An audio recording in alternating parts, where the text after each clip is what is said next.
Mis hermanos, Dios les bendiga. Bienvenidos a una clase más de pura Biblia. Bienvenidos al canal Apología Adventista para que todos juntos podamos crecer en conocimiento y así profundizar en la Biblia.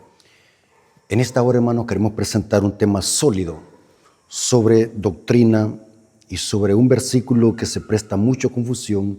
Me refiero a la interpretación que se le da. Así que, hermanos, antes de iniciar, queremos invitarles a que se suscriban al canal, que le den me gusta a los videos, que comenten y compartan. Esto sirve para los que hacemos contenido para que podamos crecer y podamos alcanzar a muchas almas con la verdad presente. Como todos saben, hermanos, este canal se hizo con el objetivo de usar este medio para poder alcanzar a muchas almas con esta clase de temas. Hay muchas personas, millones de personas a nivel mundial que desconocen esta clase de temas que se predican en este canal. Así que la honra y la gloria es para nuestro Dios, porque Él nos da la fuerza, la vida para poder presentar estos importantes temas. Así que, hermanos, vamos a orar para que Dios dirija este interesante estudio de su palabra. Vengamos de rodilla. Bendito Señor que estás en el cielo, santificado sea tu nombre. Te damos gracias porque nos permites una vez más poder presentar tu palabra. Te pedimos, Señor, que nos des discernimiento, sabiduría a lo alto para que podamos comprender este tema. Bendice a tu siervo para que tu siervo pueda darse a explicar y que este tema pueda quedar claro. Bendice a todas las personas que van a escuchar este mensaje. Te lo suplicamos en el nombre de Jesús. Amén. Hermanos, Dios me los bendiga. Quiero que tomen sus Biblias porque vamos a tener una clase. Quiero, hermanos, que comprendan bien este tema y vamos a usar el método La Biblia se interpreta sola. ¿Qué significa eso? Que un texto explica a otro texto sin que se contradigan. Hermanos, es interesante que hay un versículo bíblico que se usa mucho para sostener de que los ángeles celestiales pueden tener relaciones sexuales o coitales con seres humanos o con mujeres humanas. Quiero que usemos como base Mateo 24, 37 al 39.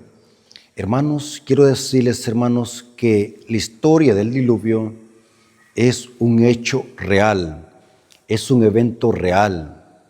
La evidencia de que el diluvio existió y vino sobre esta tierra es esos grandes acantilados que existen en el mundo, esos grandes volcanes, esas grandes quebradas. Hay un cañón que se le llama el Gran Cañón del Colorado. Todas esas superficies son producto del diluvio. La tierra se deformó, las montañas que vemos nosotros, las colinas, los volcanes, eso fue producido por el diluvio. El petróleo que hay debajo de la tierra y el fuego es producto del diluvio. La historia dice que debajo de la tierra Dios hizo un enorme cementerio porque el diluvio hizo un gran cataclismo que destruyó todo ser viviente, así que para que esa mortandad no contaminara el ambiente, Dios tuvo que cubrir con una capa terrestre todo ese cadáver para que no contaminara el ambiente. Y todo eso que Dios ocultó bajo la tierra, tanto madera, tanto como cadáveres, árboles gigantescos, se ha convertido en petróleo. De allí es donde dice la Biblia que cuando Cristo desate su ira, cuando Dios desate su ira, va a surgir fuego debajo de la tierra y va a caer fuego desde el cielo. Ese es otro tema, hermanos. El espíritu de profecía lo aclara exactamente a profundidad este tema que estoy explicando. Lean el tema después del diluvio, donde la sierva del Señor explica lo que pasó después del diluvio. Dios hizo un gigantesco cementerio de tanto cadáver que quedó sobre la superficie de la tierra después del diluvio. Ahora bien, cuando hablamos del diluvio, Cristo hizo referencia al diluvio. Mateo 24, versículo 37 al 39. O sea que el diluvio no es una historia ficticia o una alegoría o una anécdota, como dicen algunos cristianos que el diluvio no existió. Pero cuando vamos al Nuevo Testamento, Cristo y los apóstoles hicieron referencia al diluvio y lo hicieron de una manera literal, o sea, que el diluvio fue un hecho literal. Noten cómo dice Mateo 24, 37 al 39. Mas como en los días de Noé, así será la venida del Hijo del Hombre. Noten que está haciendo un paralelismo, porque como en los días antes del diluvio estaban comiendo y bebiendo, casándose y dándose en casamiento, hasta el día en que Noé entró en el arca y no entendieron, hasta que vino el diluvio y se lo llevó a todos. Así será también la venida del Hijo del Hombre.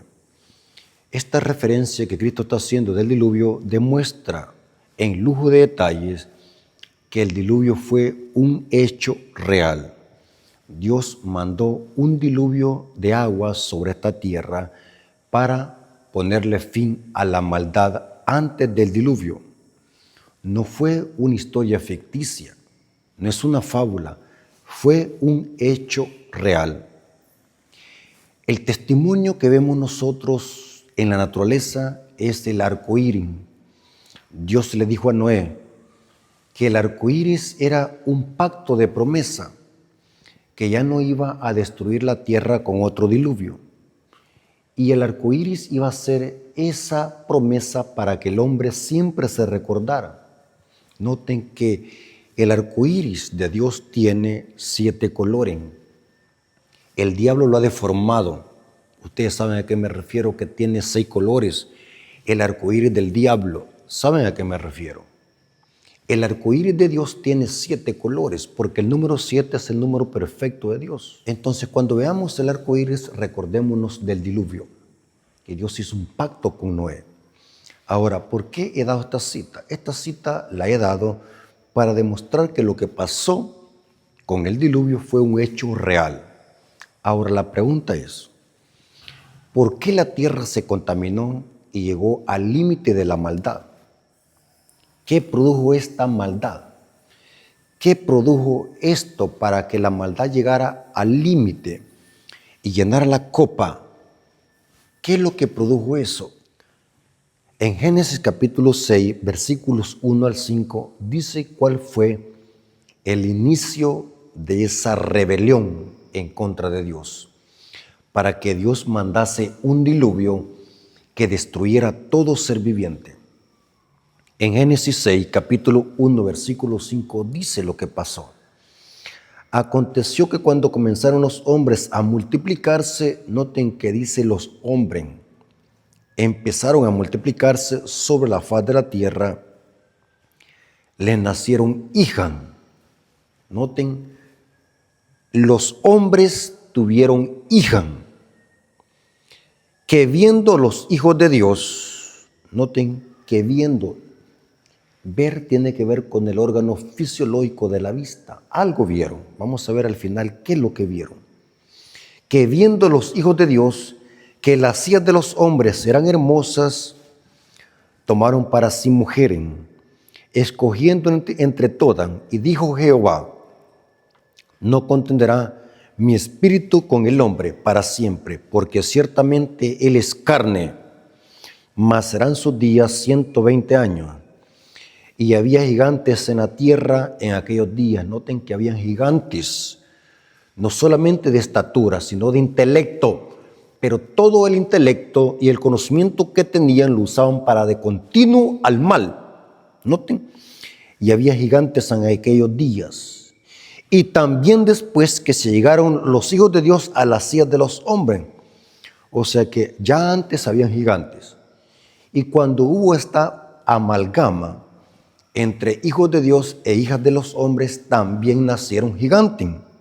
Y sigue diciendo, y dice el texto, noten cómo dice, y también después que llegaron los hijos de Dios a las hijas de los hombres y les engendraron hijos. Estos fueron los valientes desde la antigüedad, fueron varones de renombre. Esta palabra renombre significa que eran rebeldes, eran en el sentido que eran famosos por la maldad. Y vio Jehová que la maldad de los hombres, noten que está hablando de hombre, era mucha en la tierra, y todo el designio de los pensamientos del corazón de ellos era continuo solamente al mal. O sea que el fruto de esta rebelión, el inicio de esta rebelión fue que los hijos de Dios se mezclaran en una unión ilícita con las hijas de los hombres, y esto trajo una tremenda rebelión que al final trajo el diluvio sobre esta tierra. La pregunta es, y es la que tenemos que despedazar en esta clase, ¿quiénes son estos hijos de Dios que se mezclaron con las hijas de los hombres? Noten, el texto dice, hijos de Dios que vieron que las hijas de los hombres eran hermosas, se unieron con ellas y les engendraron hijos. Noten qué interesante. Ahora, sobre esta interpretación de esta cita o de esto que está pasando en Génesis capítulo 6, versículo 1 al 5, hay dos interpretaciones. En el mundo protestante se sostiene que estos hijos de Dios fueron ángeles que descendieron a la tierra y tuvieron relaciones sexuales con mujeres. Y fruto de esa relación entre ángeles y mujeres, nacieron gigantes, los que se le conoce como los nefelinis, o sea, gigantes de estatura, gigantes malvados, que eran malos, destruían y eran rebeldes en contra del gobierno de Dios. Eso significa que eran de renombre, varones de renombre, eran gigantes malévolos, así como lo era Goliat y sus 4 hermanos. Interesante. Esta interpretación que circula en la mayoría de iglesias protestantes no es propia de ello. Me puse a investigar más a profundidad dónde se originó esta interpretación de que estos hijos de Dios eran ángeles que tuvieron sexo con mujeres humanas. Hermanos, es interesante que cuando investigamos a profundidad sobre un tema, llegué a descubrir que esta interpretación que predican los protestantes sobre Génesis 6:1, sobre los hijos de Dios y las hijas de los hombres, proviene de un famoso libro llamado el libro de Enoc. Repita conmigo, el libro de Enoc.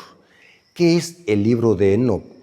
El libro de Enoc es un libro muy famoso y que era muy famoso en el ámbito hebreo y judío de aquel entonces. Se le atribuía a Enoc, pero no era de Enoc que lo escribió, no fue el profeta Enoc que lo escribió. Por eso es que se le conoce como un libro pseudoepígrafo. Tiene varios capítulos el libro de Enoc, o sea, es una serie de capítulos. El libro de Enoc, alguien lo escribió, por eso es que se le conoce como pseudoepigrafía. Alguien lo escribió y se le atribuyó al profeta Enoc. En estos capítulos, aproximadamente en el capítulo 6 hasta el 36, se describe a grandes rasgos, en este libro de Enoc se describe, este libro dice que fueron ángeles que bajaron del cielo y tuvieron relaciones sexuales con mujeres, y el fruto fue que nacieran nefelines, o sea, gigantes. O sea, que esta interpretación que predican muchas iglesias protestantes sobre hijos de Dios en Génesis capítulo 6, que eran ángeles, proviene del libro de Enoc, un libro pseudoepígrafo conocido por los profetas, conocido por los apóstoles. En efecto, saben de que Judas, el apóstol Judas, que tiene un libro aquí en la Biblia, habla mucho del libro de Enoc. Por ejemplo, en Judas 1:14 hay una referencia al libro de Enoc. Estuve investigando más a profundidad sobre el libro de Enoc. Es interesante, hermanos, que el apóstol Juan hace mucho énfasis a referencias del libro de Enoc. Yo me pregunto, ¿por qué los apóstoles tienen que tomar referencias de un libro pseudoepígrafo para ponerlo en sus escritos como una obra inspirada por Dios. ¿Qué está pasando acá? Les explico cómo trabaja el Espíritu Santo según lo que leo en la Biblia. La Biblia tiene doble autoría. Es inspirada por Dios a la mente del profeta y el profeta tiene que hacer uso de sus herramientas, lenguaje, dichos o fuentes extrabíblicas para poder darme el mensaje en su época. ¿Me doy a entender? O sea que Dios lo que cuidaba en el profeta es de que el profeta no fuese a distorsionar el mensaje. El profeta pudiese hacer uso de cualquier herramienta. En este caso vemos de que el apóstol Juan hace referencias al libro de Enoc, pero solamente toma referencias y las incrusta en su libro para poder dar el mensaje de aquella gente que estaba familiarizada con el libro de Enoc y con muchas fuentes extrabíblicas. Por ejemplo, vemos de que este era un método muy común del apóstol Pablo. En Hechos 17 vemos de que como el apóstol Pablo se paró en Areópagos. El apóstol Pablo se paró en el Areópagos y empezó a darles un tremendo sermón a los atenienses, pero no usó ninguna cita bíblica de los profetas mayores ni menores del Antiguo Testamento, sino que solamente citó fuentes de filósofos griegos. Aún citó frases del dios Zeus. Cómo el apóstol Pablo está haciendo uso de filosofía griega para poder transmitir un mensaje a los atenienses. Es sencillo, hermanos. Lo que tenemos que hacer es profundizar en la Biblia y en la historia. Si Pablo hubiese llegado a predicarle a los atenienses, como dice el profeta Isaías, como dice el profeta Jeremías, lo primero que hubieran dicho los atenienses: este está loco, nosotros no creemos en eso. Pero Pablo usó sus propias fuentes para poderles presentar a ese Dios que no conocían. Esto se llama sabiduría. ¿Me doy a entender, hermano? O sea que los profetas podían hacer uso de cualquier fuente extrabíblica siempre y cuando ese fragmento o esa referencia que citaban de esa fuente extrabíblica estaba en armonía con el mensaje que querían transmitir a la generación de su época. ¿Me doy a entender? O sea que no hay ningún problema que Judas o Juan cite el libro de Enoc, pero lo están citando de una manera disciplinada y coherente. Ahora, esta interpretación, hermanos, del libro de Enoc, de que los hijos de Dios eran ángeles, vamos a ver de que no cuadra con el contexto bíblico. ¿Me doy a entender? Es importante, hermanos, que a la hora de citar una fuente extrabíblica, no estoy diciendo antibíblica, estoy diciendo extrabíblica, que la citemos correctamente. ¿Me doy a entender? O sea, no hay ningún problema que un predicador o un maestro pueda citar una fuente extrabíblica, siempre y cuando esa fuente extrabíblica esté en perfecta armonía con la fuente bíblica. ¿Me doy a explicar? Yo quisiera que ustedes pudiesen responder ahí donde están viendo este mensaje y pudieran decirme: hermano, sí comprendo lo que quiere decir. Podemos hacer uso de cualquier fuente extrabíblica, no antibíblica, siempre y cuando esa fuente extrabíblica o ese fragmento que estamos usando esté en armonía con el canon bíblico o con la fuente inspirada.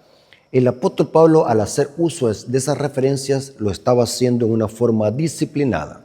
Ok, vamos a ver de que es imposible de que estos hijos de Dios hayan sido ángeles que se hayan mezclado con mujeres. Es imposible. Y vamos a dejar que la Biblia sea su propio intérprete. Hermanos, si nosotros queremos hacer buenos estudios bíblicos, es importante que apliquemos este principio. Dejemos que la Biblia se interprete sola. Un texto me explica a otro texto y cuando los armonizo, llegamos a la conclusión a qué se refiere ese texto bíblico. Ok, es tan cierto que a los ángeles y a los seres humanos fieles se les aplica el término hijos de Dios. Ahí estamos de acuerdo. Repito, es tan cierto que a los ángeles celestiales como a nosotros los seres humanos redimidos se les aplica el término hijos de Dios, en el sentido que somos creación de Dios. Tanto los ángeles celestiales como nosotros que hemos sido redimidos por la sangre de Cristo, somos hijos de Dios. Los ángeles son hijos de Dios. En eso estamos de acuerdo. Y no lo podemos discutir porque la Biblia habla de eso. Que el término hijos de Dios se le puede aplicar a los ángeles y a seres humanos. En efecto, Cristo es el Hijo de Dios por excelencia. Vamos a ver algunas citas bíblicas que demuestran de que a los ángeles celestiales también se les puede aplicar el término hijos de Dios. Anoten esta información. Por ejemplo, Job capítulo 1, versículo 6, dice: un día vinieron a presentarse delante de Jehová los hijos de Dios. ¿Quiénes, hermano? Los hijos de Dios, entre los cuales vino también Satanás. Hermanos, ¿quiénes son estos hijos de Dios que vinieron a presentarse delante de Yahweh, delante de Elohim? Estos hijos de Dios eran ángeles. Esto lo corrobora el Espíritu de Profecía en el libro Conflicto de los Siglos, página 510, párrafo 1, dice: las Sagradas Escrituras declaran que en cierta ocasión, cuando los ángeles de Dios vinieron para presentarse ante el Señor, Satanás vino también con ellos. Y cita Job capítulo 1, versículo 6. No para presentarse ante el Rey Eterno, sino para mirar por sus propios y malévolos planes contra los justos. Pero claramente la cita dice que un día vinieron a presentarse los ángeles y cita Job 1:6. Significa que los hijos de Dios en Job 1:6 son ángeles. Los ángeles también son hijos de Dios por creación. Noten cómo dice Job 38:7. Job capítulo 38, versículo 7, se usa nuevamente el término hijos de Dios. Aquí está hablando en el contexto cuando Dios creó este planeta, porque este planeta fue el último que Dios creó. O sea que los hijos de Dios, los ángeles y los habitantes de los mundos no caídos observaron cuando Dios estaba creando esta tierra y ellos se regocijaron. Noten cómo dice Job 38:7. Cuando alababan todas las estrellas del alba y se regocijaban todos los hijos de Dios. Cuando Dios creó esta tierra, que fue el último planeta que Dios creó, los hijos de Dios se regocijaron al ver cómo Dios creaba este planeta Tierra. ¿Quiénes son estos hijos de Dios? Son los ángeles. Noten cómo dice esta cita. Conflicto de los Siglos, página 501, párrafo 2, explicando Job 38:7. ¿Quiénes son estos hijos de Dios? Conflicto de los Siglos, página 501, párrafo 2, dice: antes de la creación del hombre había ya ángeles, pues cuando los cimientos de la tierra fueron echados, a una las estrellas todas del alba alababan y se regocijaban todos los hijos de Dios. Y cita Job 38:7, pero está hablando de ángeles. Después de la caída del hombre fueron enviados ángeles para guardar el árbol de la vida, y esto antes que ningún ser humano hubiese fallecido. Los ángeles son por naturaleza superiores al hombre, pues el salmista, refiriéndose a este, dice: algo menor los hiciste que los ángeles. Salmos 8:6. O sea, que está diciendo que aunque los ángeles son hijos de Dios, pero son más altos en categoría. Porque los ángeles, su cuerpo, aunque tienen cuerpos, pero no es cuerpo físico y humano como el de nosotros. La categoría y la esfera de los ángeles es superior a la de los seres humanos, pero ambos somos hijos de Dios por creación. Esto lo corrobora el comentario bíblico adventista comentando sobre Job 1:6. Dice así: en el griego vierte la frase con la expresión ángeles de Dios. O sea que en el griego, en lugar de decir hijos de Dios, dice ángeles de Dios. Interesante. Evidentemente da a entender que son ángeles estos hijos de Dios. Y cita, deseado toda la gente, página 773, Conflicto de los Siglos, página 572. Y acabamos de leer esas citas anteriormente. Y dice el comentario: todos los ángeles, como los seres humanos, son creados por Dios. En este sentido, son hijos de Dios, tanto los ángeles como personas que han sido redimidas por la sangre de Cristo. Colosenses 1:16 dice lo siguiente, hablando que Dios, o sea, Cristo, ha creado todo. No es el diablo no puede crear nada. El diablo no puede dar vida. El diablo no puede crear, porque este es un atributo solamente de Cristo, que es el creador. Colosenses 1:16 dice, porque por él fueron creadas todas las cosas, las que hay en los cielos y las que hay en la tierra, visibles o invisibles, aquí entran los ángeles, sean tronos, sean dominios, sean principados, sean potestades. Todo fue creado por medio de él y para él. En ese contexto, los ángeles son hijos de Dios. Pero es interesante, hermanos, que también el término hijos de Dios se le aplica a seres humanos. Pero ¿qué tipo de seres humanos? Los hijos de Dios, según la Biblia, son aquellos que han sido redimidos por la sangre de Cristo y se han convertido a Cristo y obedecen la ley de Dios. O sea, el término hijo de Dios no se le puede aplicar a cualquier ser humano.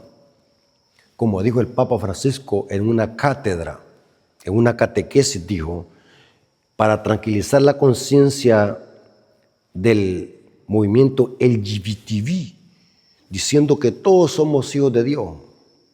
Hermanos, esta es una falacia, es un gran engaño. La Biblia dice que no somos hijos de Dios todos. El término hijos de Dios se le aplica únicamente en el contexto de seres humanos a aquellos seres humanos que han sido redimidos por la sangre de Cristo y obedecen la ley de Dios. O sea, a un impío no le podemos llamar hijos de Dios.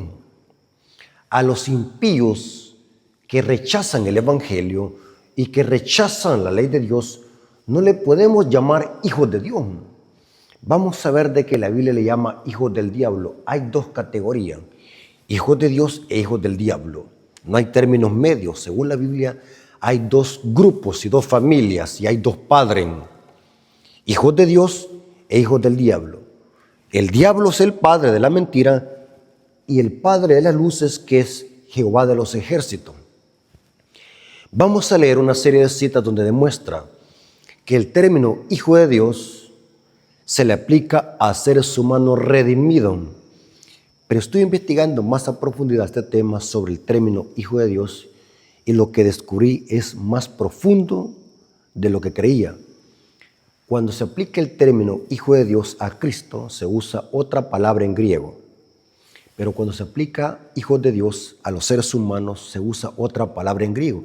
Me puse a investigar por qué esta discrepancia. En el español se traduce hijo de Dios, tanto para Cristo como para los seres humanos redimidos. Pero en el griego la palabra es diferente. ¿Pero por qué es diferente? La conclusión a la que llegué haciendo un estudio profundo de la Biblia es que Cristo es hijo de Dios por naturaleza. Nunca ha pecado. No podemos decir de que Cristo fue redimido porque Él nunca pecó. Por eso es que Cristo es el Hijo de Dios por naturaleza. Nunca pecó. En cambio, nosotros sí hemos pecado. Pero en ese contexto somos redimidos y llegamos a ser hijos de Dios por adopción. El Hijo de Dios original por naturaleza es Cristo. Nosotros somos adoptados en la familia de Dios, dice Pablo. Ahora, es interesante que la Biblia enseña de que hijos de Dios son aquellos que han sido redimidos y aceptan el pacto de Cristo. Juan capítulo 1, versículo 12 al 13, dice así. Juan capítulo 1, versículo 12 al 13. Mas a todos los que le recibieron, a los que creen en su nombre, les dio potestad de ser hechos hijos de Dios, los cuales no son engendrados de sangre, ni de voluntad de carne, ni de voluntad de varón, sino de Dios. ¿Quiénes son los hijos de Dios? Aquellos que creen en Cristo. aquellos que obedecen a Cristo, aquellos que viven en obediencia a Cristo, estos son hijos de Dios. O sea que un impío no le puede llamar hijo de Dios. Suena muy grotesco esto, hermanos. Yo sé que suena muy tajante y muy grotesco, pero hay que decir lo que está escrito en la Biblia. Hermanos, los que aún no han creído en el Evangelio y no han sido redimidos por la sangre de Cristo son hijos del diablo. Lo sentimos mucho, pero la Biblia lo dice. Filipenses 2:15. Pablo le escribe a la iglesia, a los cristianos que han sido redimidos por la sangre de Cristo, y dice Pablo, Filipenses 2:15, para que seas irreprensibles y sencillos, hijos de Dios, sin mancha en medio de una generación maligna y perversa. ¿Quiénes son los hijos de Dios? Aquellos que viven sin mancha en esta generación perversa y maligna, y en medio de la cual resplandecéis como luminares en el mundo. Claramente Pablo está diciendo que los hijos de Dios son aquellos que son irreprensibles, que viven sin mancha en este mundo. En otras palabras, son fieles a la ley de Dios. Noten lo que dice el apóstol Juan en su carta. 1 Juan 3:1. ¿Quiénes son los hijos de Dios? 1 Juan 3:1 dice, mirad cuál amor nos ha dado el Padre. O sea que tenemos un Padre y todo padre tiene un hijo. Esto se llama antropomorfismo. Describe cómo un padre tiene hijos por redención. Mirad cuál amor nos ha dado el Padre para que seamos llamados hijos de Dios. Por esto el mundo no nos conoce porque no le conoció a Él. O sea que somos hijos de Dios. Nuestro Padre está en los cielos. Por eso cuando oramos y decimos Padre nuestro que está en el cielo, estamos diciendo que nosotros hemos sido redimidos y somos hijos de Dios por adopción y tenemos un Padre. ¿Están conmigo? 1 Juan 3:10 dice el apóstol Juan. 1 Juan 3:10 dice, en esto se manifiestan los hijos de Dios y los hijos del diablo. O sea que lo que dijo el Papa en esta entrevista es una gran blasfemia. Hermanos, es terrible ver de que tanto que estudian los papas y los sacerdotes católicos solamente para predicar herejías y blasfemia. Mire la gran paradoja. Se jactan de que estudian tantos años en la universidad, que tienen tantas maestrías, que estudian tanta filosofía y teología, solamente para predicar herejías y blasfemia. Mire qué interesante, hermano. La Biblia categóricamente dice que hay hijos de Dios e hijos del diablo. Ahora noten cómo dice la misma cita, 1 Juan 3:10. En esto se manifiestan los hijos de Dios y los hijos del diablo. Todo aquel que no hace justicia y que no ama a su hermano no es de Dios. Y se pone el ejemplo de Caín, que era del maligno. 1 Juan capítulo 5, versículo 2 al 3. El apóstol Juan habla mucho de quiénes son los hijos de Dios. 1 Juan capítulo 5, versículo 2 al 3 dice, en esto conocemos que amamos a los hijos de Dios. Ahí está otra vez, hijos de Dios. Cuando amamos a Dios y guardamos sus mandamientos. Pues este es el amor de Dios, que guardemos sus mandamientos, y sus mandamientos no son difíciles de guardar. Noten qué interesante, ¿quiénes son los hijos de Dios? Los que guardan los mandamientos de Dios. Para quienes es fácil guardarlos, para los hijos de Dios. Dice que los mandamientos no son gravosos. Cuando usted encuentra a un protestante que le diga que la ley no se puede guardar porque es una carga, acuérdese que es un mensaje satánico ese. La Biblia dice que para quienes es fácil guardarlos, para los hijos de Dios que han sido redimidos por la sangre de Cristo. Ok, acabamos de ver en este estudio de que tanto a ángeles como a seres humanos se les puede llamar hijos de Dios. La pregunta del $1.000.000.000 es la siguiente. Si a ambos se le puede aplicar el término hijos de Dios, entonces, ¿quiénes son estos hijos de Dios que se unieron con las hijas de los hombres para tener relaciones sexuales? ¿Será que son ángeles o seres humanos? ¿Cuál de las dos respuestas es la correcta? Si son ángeles que tuvieron relaciones sexuales con mujeres O este término hijo de Dios en Génesis 6:1 tiene que aplicársele a seres humanos. Saben de que la respuesta más concreta y más lógica, la que tiene más sentido según el contexto, es que estos hijos de Dios tienen que ser seres humanos y no ángeles, por el contexto. Primera razón, que estos hijos de Dios deben interpretarse como seres humanos. ¿Estamos de acuerdo? ¿Cómo lo demostramos? Ahora vamos a ver el contexto inmediato de Génesis capítulo 6. Y noten cómo dice. Primera razón, el contexto dice que el diluvio vendría sobre hombres, no sobre ángeles. En el capítulo 6 de Génesis, ni una sola vez se menciona ángeles. Los protestantes han deducido eso porque lo copiaron del libro de Enoc. Pero no hay ninguna base bíblica en el capítulo 6 de Génesis.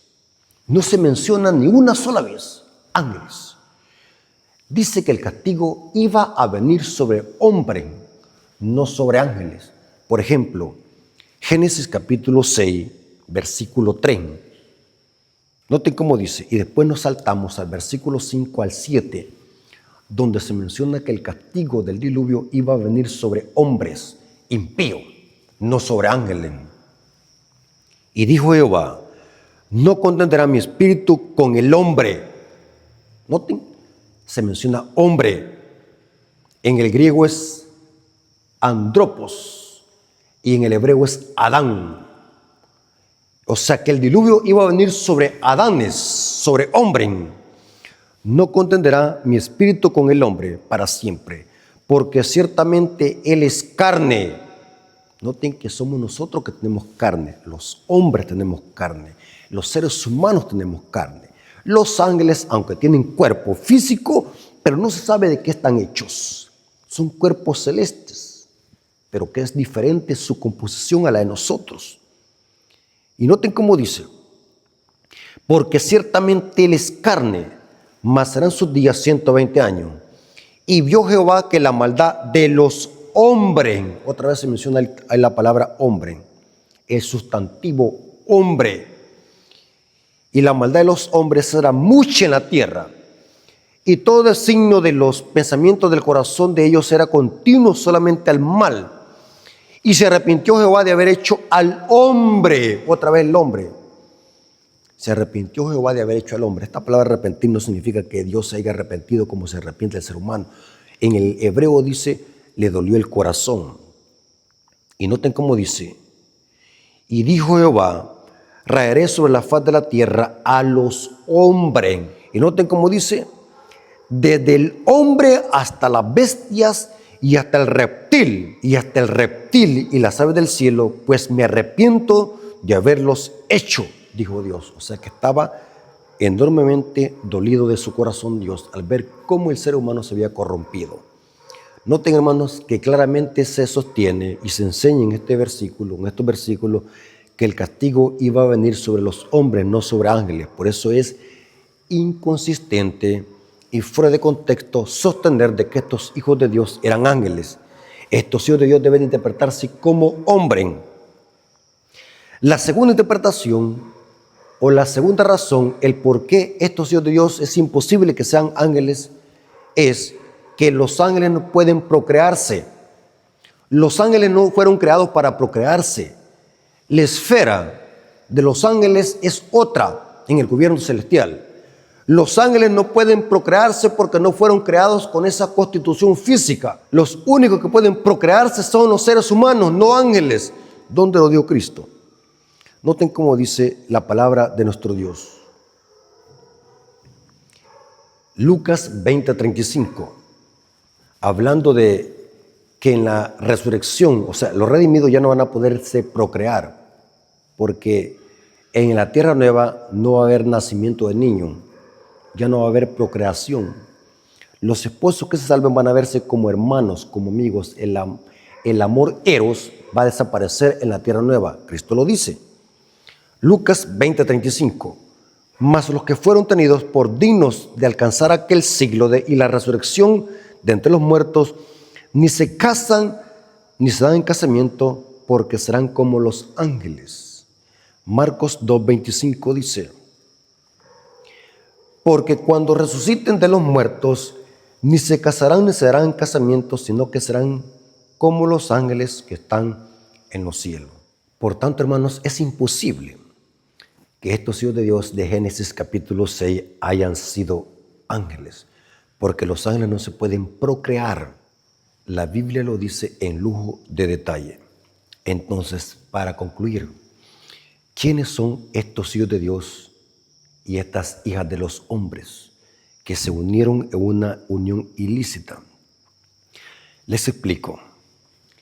Antes del capítulo 6 hay dos capítulos, el capítulo 5 y el capítulo 4 de Génesis. Para entender quiénes son los hijos de Dios, es importante leer los capítulos anteriores al capítulo 6. En el capítulo 5 de Génesis encontramos la genealogía del linaje santo de Set. Set era hijo de Dios y todos sus antecesores eran hijos de Dios. Se presenta el linaje santo proveniente de Set y se mencionan solamente a hombres. Lean el capítulo 5 de Génesis. Mientras que en el capítulo 4 de Génesis vemos otra genealogía.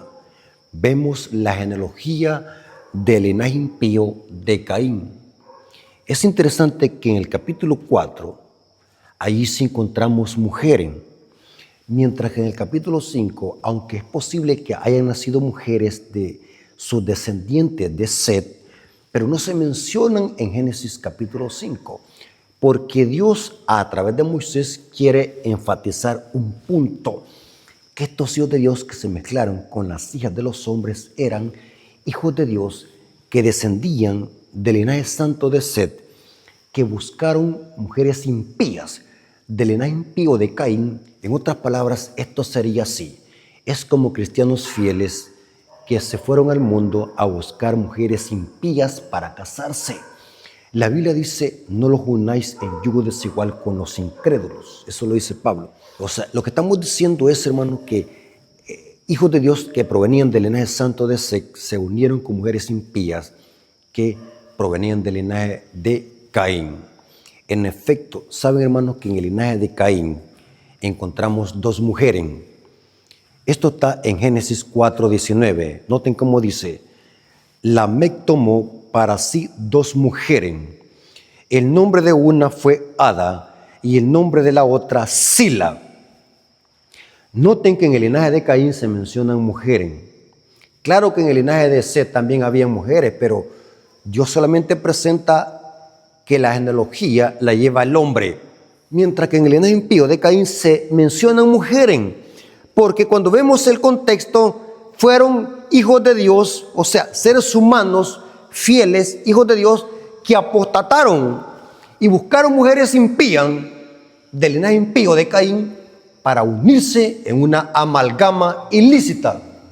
Y esto fue lo que trajo la rebelión antes del diluvio, que hijos de Dios se mezclaron con impías. Hijos de Dios que provenían del linaje santo de Set apostataron, se rebelaron contra Dios y fueron a buscar impías, descendientes de Caín. Es interesante que busqué en la gramática hebrea que es Ada. ¿Qué significa el nombre Ada? Cuando usted le ponga a su hijo o a su hija un nombre, busque lo que significa. Hay quienes le ponen nombres a sus hijos a lo loco. Busque lo que significa. Es interesante que la palabra Ada o el nombre Ada significa ornamento. Describe a una mujer que se engalana, se maquilla, se pone joyas para provocar al hombre, como una prostituta. ¿Me doy a entender? Esto significa, o la fuerza de esta palabra en el hebreo, Ada, significa ornamento. Mientras que Sila, busqué en el diccionario esta palabra Sila o este nombre Sila, dice que significa canasta o sombra. Pueden corroborar esto en un diccionario Strong. Muy extraño este nombre. Sila significa canasta o sombra. Pero es interesante que dice que los hijos de Dios vieron algo. No estoy diciendo, y la Biblia no quiere dar a enfatizar de que en el linaje santo de Set no había mujeres bonitas. Ese no es el énfasis. Claro que en el pueblo de Dios hay mujeres bonitas. Un hermano una vez me dijo, hermano, fíjese que yo no me gustan las mujeres de la iglesia, no me gustan las hermanas de la iglesia porque las veo bien feas. Así que me voy a ir al mundo a buscar a una impía. Pero, ¿cuál es lo que le ve a las impías que no tienen las hijas de Dios? Los hijos de Dios vieron algo. Dice Génesis, si ustedes ven el libro de Génesis, dice, lean lo que dice Génesis, y dice que viendo los hijos de Dios que las hijas de los hombres eran hermosas, pero ¿qué es lo que vieron? Si en el pueblo de Dios hay mujeres hermosas, las hay, pero ¿qué es lo que los hijos de Dios pudieron ver en las hijas de los hombres que no tenían las hijas de Dios? ¿Saben? Haciendo un estudio profundo, lo que vieron los hijos de Dios en estas mujeres impías de Caín es de que estas mujeres estaban engalanadas con joyas y con todo tipo de ornamento. Esto es lo que les llamó la atención, porque los seres humanos después de la caída del pecado hemos sido degradados. El hombre se deja guiar por lo que ve. Lo que hace que el hombre lo lleve a la caída del pecado es lo que ve, mientras lo que la debilidad de la mujer es el oído. Si a una mujer le dicen cosas bonitas, esa es la debilidad de la mujer. Dice un dicho que el jinete antes de subir el caballo lo amansa, porque siempre ha sido así. La debilidad del hombre y el diablo hace caer a los hombres por lo que ve. El diablo le proporciona al hombre mujeres atractivas, mal vestidas, engalanadas con joyas. Y esto fue lo que el diablo hizo con los hijos de Set. Ponerle mujeres impías, provocativas, engalanadas con ornamentos y joyas. Esto fue lo que llevó a la caída a los hijos de Dios. Terrible, hermanos. La debilidad del hombre siempre ha sido lo que ve. ¿Por qué cayó Adán? Dice el Espíritu de Profecía, porque después de la caída, Eva, Adán la pudo ver hasta más hermosa y por miedo a perderla pecó a sabienda, porque él creía de que Dios ya no le podía hacer otra mujer bella igual que Eva. Así que Adán, al ver a la mujer que había comido el fruto que ahora estaba hasta más hermosa, se dio a sabienda a la desobediencia y al pecado. Noten qué interesante. ¿Por qué cayó David? Por lo que vio. Interesante. ¿Por qué cayó Salomón? Por lo que vio. O sea, es la vista, la debilidad del hombre. Y esto pasó con los hijos de Set, con los hijos de Dios. Mientras que con la mujer es diferente, la debilidad de la mujer es el oído.